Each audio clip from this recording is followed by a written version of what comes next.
예, 유성엽 의원입니다. 농협 금융지주 회장님, 지금 연봉이 얼마 정도 받으십니까? 금융지주 기본급이 3억 원입니다. 예. 중앙회장님, 제가 이렇게 자료를 아까 업무보고를 쭉 받다 보니까 경제지주 회장은 안 계시는 것 같은데 왜 없는 거죠? 경제지주 회장은?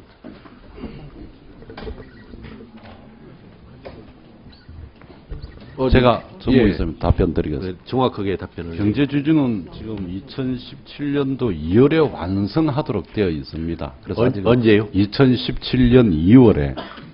그래서 지금 2017년도 2월 이제 이관이 다 끝나고 그렇습니다. 나서 사업 분리가 완성이 되면은 그때는 이제 경제지주 회장도 그렇습니다. 이제 정식으로 임명을 하는 거네요. 과도기적으로 지금 현재 농경제 대표, 축경제 대표가 겸임을 하는 식으로 그렇게 되어 있습니다. 그러면은 현재는 지금 공동대표제 형태로 하나요? 농업경제대표와 축산경제대표가? 네, 그렇게 되어 있습니다. 그러면은 금융지주도 그런 식으로 그냥 공동대표제로 가면은 연봉 아까 3억 정도 든다고 하는데 그 돈을 절감도 할 수 있을 것 같은데. 금융지주는 2012년 3월 2일자로 지주회사 체제가 아니 이제 다른데 예를 보면은 이제 만들어졌죠. 지주회사가 있으면 지주회사 회장도 있고 밑에 이제 자회사들이 병렬적으로 여러 개가 있을 건데 꼭 다른 예를 따라가지 말고 이 농협이라든지 우리 농업 자체가 어려우니까 별도로 금융지주 회장을 두지 마시고 그 자회사의 어떤 협의체 형태로 해서 어떻게 운영을 한다든지 그런 아이디어 같은 것은 내부에서 검토를 안 해봤습니까? 사후적 개편할 당시 금융지주회사 체제가 가장 경쟁력을 강화하는데 유리하다 하는 그런 방향에서 결정된 걸로 알고 있습니다. 예, 알겠습니다. 금융지주는 회장이 있고 경제지주로 간다라고 하면서도 지금 회장이 없길래 이게 도대체 왜 없는 것인가 해서 좀 의문이 들어서 질의를 드렸던 것입니다. 아까 존경하는 조규성 의원님께서도 질의를 하시고 우리 위원장님께서도 말씀을 하셨는데 어떻든 지금 5조 중에서 이제 4조는 2차 보전을 통해서 이제 농협에서 채권을 발행하는 것이고 지금 현물 출자 1조 원은 반반씩으로 다시 이제 최종 지금 이렇게 추진을 하는 거죠. 반절은 2차 보전으로 형태로 가고 반절은 현물 출자로 가고.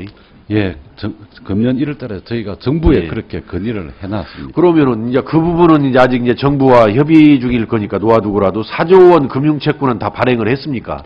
발행을 하고 이자에 대해서 예산 반영해서 지금 보전을 받고 있습니다. 전체를 언제 다 발행을 했죠? 4조 금융채권을? 4조는 2012년도 아마 그때 발행한 걸로 알고 있습니다. 그러면 그 4조에 대한 이자를 정부가 계속 예산 세워가지고 다 보전을 해주는 거죠? 네, 지금 보전을 해주고 있습니다. 그러면 그 4조는 다 투자를 했습니까? 아니면 안 하고 지금 가지고 있는 돈도 있습니까? 4조 중에. 중앙회에서는 금융지주와 농경지주에 전부 다 출자로 다 투자를 했습니다. 그러니까 지주로 갔는데 그 지주회사에서는 그 돈을 어떤 형태로 가지고 있습니까? 그 4조라는 지금 돈을. 현재 농업경제, 축산경제 부분에서 유동성 등 기존에 가지고 있는 고정자산 플러스 유동성으로 가지고 있습니다. 그러면은 그 유동성에서 가지고 있으면 이자가 좀 발생하겠네요. 이제 이유를 떠나서라도. 네, 그렇습니다. 그리고 이제 정부로부터 또 2차 보전은 정부가 해주는 부분도 있고 하면은 직접적으로 활용을 안 해도 돈을 그 자체에서 유동성으로 돈도 많이 버시겠네요. 벌었겠네요, 그동안. 직접 활용을 안 했으면은. 그걸 경제대표가 좀 답변을 하세요. 지금 뭐 하는 거야, 지금? 당신 소관 안 해? 저희들이 금리 자금 운용 수익이 좀 있을 수 있고 저희들이 지금 자본금으로 가지고 있습니다. 그래서 그런 내역들을 한번 정확하게 한번 정리를 해주세요. 예. 농업 금융채권 4조를 언제 얼마씩 발행을 해가지고 갔는지 그 돈을 어떻게 썼고 거기에서 아까 같이 유동성 부분으로 남아있는 부분이 얼마고 거기에서 발생한 이자는 얼마고 이런 부분들을 연도별로 좀 구분을 해가지고 좀 정리를 좀 해주시기 바랍니다. 예.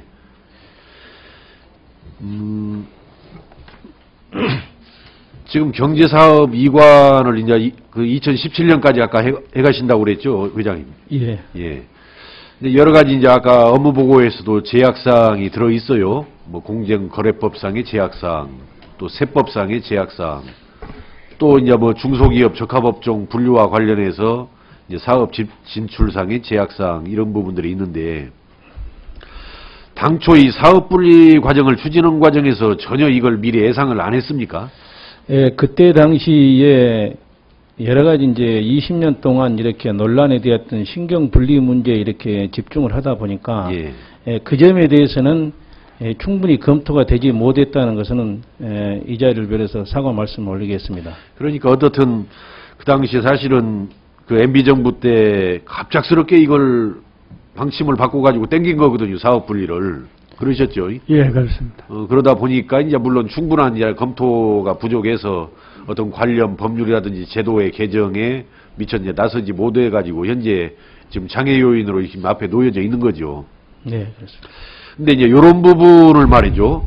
이제 설득을 해 나가려면은 이제 이거 농협 입장에서야 당연히 사업 분리를 원활하게 완성하기 위해서는 이제 이런 제약 요인을 풀어야 한다라는 입장일 거고 또 이제 이걸 상대방들 제3자 입장에서는 이거 뭐 농협에 지나치게 특혜를 주는 거 아니냐 이제 이런 또 시각이 있을 수가 있단 말이죠. 네.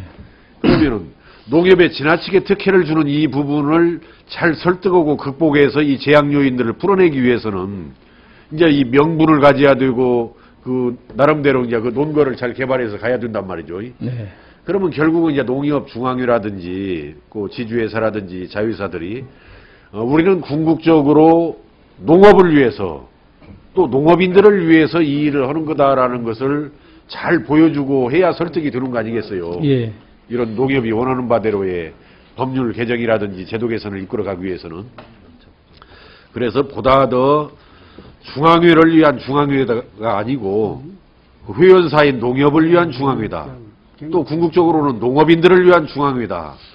어떤 이런 인식을 제대로 심어주고 설득을 해나가기 위해서는 그 중앙회가 참 특단의 노력을 제대로 해줘야 되고 그런 비전을 가지고 또 설득을 해줘야 된다 이렇게 말씀을 드립니다. 어떻게 그런 뭐 보관들을 좀 가지고 있습니까? 네, 이 사업 이관의 최종 목적이 농업인의 실익 증진에 있기 때문에 그 실익 증진을 해친다면 안 된다고 생각을 합니다. 그래서 아까 말씀드린 그 세 가지 핵심 과제에 대해서 저희들은 정부하고 그 대책 기구를 만들어 가지고 여러 가지 지금 작업을 진행을 하고 있고 저희들 또 그에 상응하는 그런 노력을 하고 있습니다. 예. 그러시고 마지막으로 그 우리 농협 중앙회에서는 어떤 공사 발주 계약에 관한 규정은 어떻게 부회장님이 답변을 하셔야 할 사항입니까? 이것은 농협 계약사무 처리 규정 이 내용은 부회장님 소관이죠? 예, 제가 답변하고 혹시 그게 우리 NH 개발 관련된 사안 같으면 예. NH 개발 대표이사가 지금 참석을 해 있으니까 예. 양해하신다면 아니 그러니까 이 규정 관리, 이 규정의 관리 자체는 뭐 NH 개발에서 하는 것이 아니고 NH 개발의 규정이 아니고 농협 중앙회의 규정 아니겠어요? 이 계약사무 처리 규정 이런 내용들은 저희 자체 자회사마다 다 틀립니까? 이 계약사무 처리 규정이? 그렇다면 이것은 이제 아마 NH 개발에 해당이 될 것 같은데요. 네. 예, 제가 지금 질의하려고 하는 것은 이게 어떤 국가기관 또 지자체 아니면 공공기관과 비교했을 때 지나치게 좀 뒤떨어져 있고 잘못되어 있어요. 이제 뒤떨어져 있다라는 이야기는 뭐냐면은 좀 지방화 시대 또 지역을 우리가 좀 챙기고 북돋아야 한다는 이런 관점에서도 대단히 어떤 좀 배려라든지 관심이 미흡하고 특히 최저가 낙찰제 지금 농협에서는 300억 원 미만에 대해서도 최저가 낙찰제를 지금 적용을 한단 말이죠. 네. 이렇게 되면은 경영난 건설사, 경영난도 조례하는 것이고 또 잘못하면 부실공사까지 가져오는데 그런 최저가의 어떤 기준도 어떤 다른 국가라든지 공공기관과 좀 차이가 있고 또 지역 제한에 대한 어떤 기준도 우리 지방자치단체는 100억 원 이하는 지역 제한을 두도록 되어 있는 당연한 거죠. 지방자치단체니까. 그런데 농협 같은 경우는 50억 원 이하만 지역 제한을 한다라든지 또 지역 의무 공동 도급 비율도 지방자치단체는 한 49%까지 허용을 해주고 공공기관 40%, 국가기관은 30%까지 이 지역 의무 공동도급을 해주는데 말이죠. 지금 농협중앙회는 뭐 20%에 밖에 안 된단 말이죠. 그것도 또 권장사항으로 되어 있고. 이거 어떻게 대폭 개선을 해야 된다라고 보는데 어떻게 생각하십니까? 예, 의원님이 지적해 주신 부분에 대해서 개선할 부분이 있어 뭐 개선해보도록 검토해 보겠습니다. 지금 이 현안으로 진행이 되고 있잖아요. 저 전북지역본부 그 그 발주. 부분은 예. 지금 NH 개발에서 직접 업무를 담당하고 그래서 네네. 30% 의무화 시키세요. 이것을 좀 지역 좀 먹고 살게 만들어줘야지. 그 농협에서 그렇게 지역을 외면해버리면 되겠습니까? 이거는 어디 여기 NH개발 나오셨습니까? 그 어떻게 안 됩니까? 30% 정도까지 해주고 그것도 권장사항이 아니고 의무사항으로 바꾸는데 왜 안 됩니까? 그게? 지금 현재 저희가 이제 권장상으로 하는 거는 내부 규정에 이제 계약사무 처리 준칙이 있습니다. 예. 거기에 의해서 이제 하게 되는데 그 지역 의무 공동 도급에 관해서는 저희 계약사무 준칙이 있지 않기 때문에 그 정부의 공동계약 운영 요령을 저희가 위규로 준용하도록 되어 있습니다.